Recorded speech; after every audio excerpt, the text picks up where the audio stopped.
Bonjour!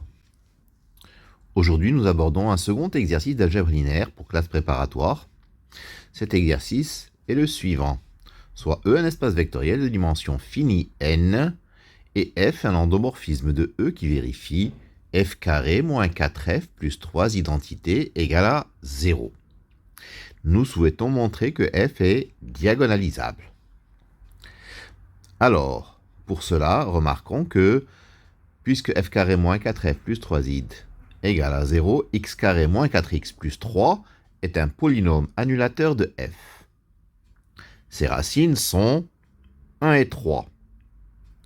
Donc, si nous considérons l'endomorphisme identité, donc il vérifie l'équation 1. Identité au carré moins 4 identité plus 3 identité, ça fait bien 0. Donc G est solution de 1. Et G est diagonalisable. Elle est même diagonale. Si G égale 3 identités, en remplaçant 3 identités au carré moins 4 fois 3 identités plus 3 identités, ça fait 9 identités moins 12 identités plus 3 identités égale à 0. Donc, là encore, G est solution de 1 et G est diagonalisable. Elle est même diagonale aussi. On suppose à présent que f n'est ni l'identité, ni 3 identités. Donc nous avons vu que x carré moins 4x plus 3 est un polynôme annulateur de f. Il se factorise en x moins 1 facteur de x moins 3, dans un sens ou dans l'autre, ou x moins 3 facteur de x moins 1. Par passage aux endomorphismes, nous avons que f moins identité rond f moins 3 identité égale à 0.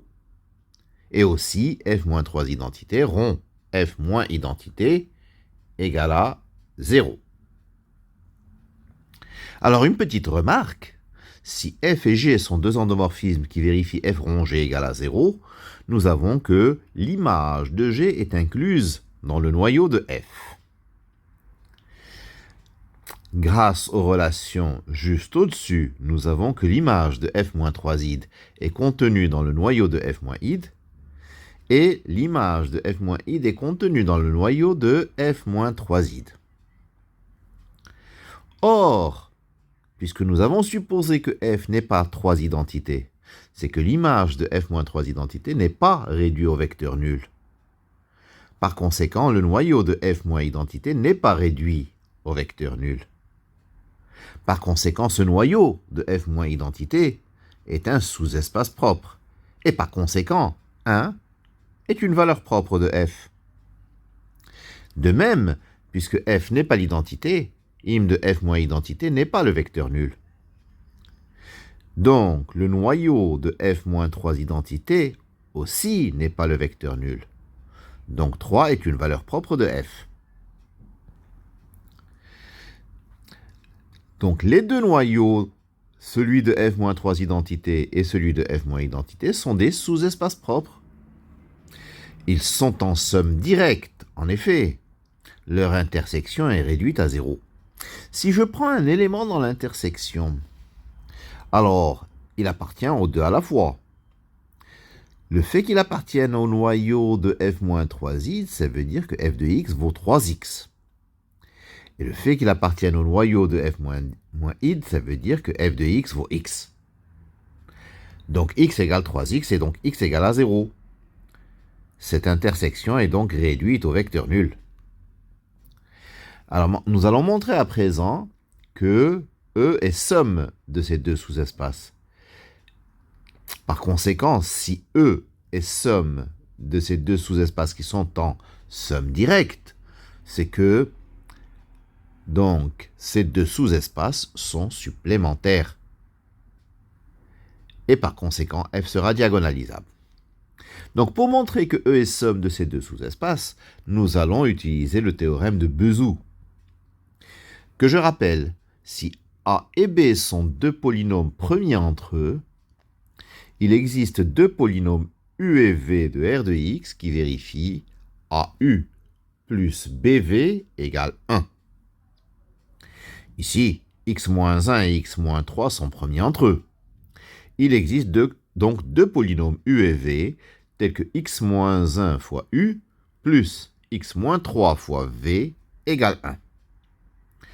Par passage aux endomorphismes, f moins identité rond u de f plus f moins 3 identité rond v de f égale identité. Et par passage au vecteur, pour tout x de e, x s'exprime comme f moins identité de u de f de x plus f moins 3 identité de v de f de x. Posons à présent y égale f moins identité de u de f de x. Et z, c'est f moins 3 identité de v de f de x. Y est dans l'image de f moins id, puisque y s'écrit f moins id de quelque chose. Donc y appartient au noyau de f moins 3 id. De même, z appartient à l'image de f moins 3 id. Donc z appartient au noyau de f moins id. Ainsi, nous venons de prouver que pour tout x de e, il existe un couple yz appartenant à ker de f moins 3 id croix ker de f moins id, tel que x égale y plus z. Ainsi, E est somme de ces deux sous-espaces propres. Ces deux sous-espaces qui étaient, je vous le rappelle, en somme directe. Ils sont donc supplémentaires. Ils sont donc supplémentaires. J'ai oublié le petit rond ici. Voilà. Ainsi, f est diagonalisable. Et ceci termine notre démonstration. Je vous remercie de votre attention.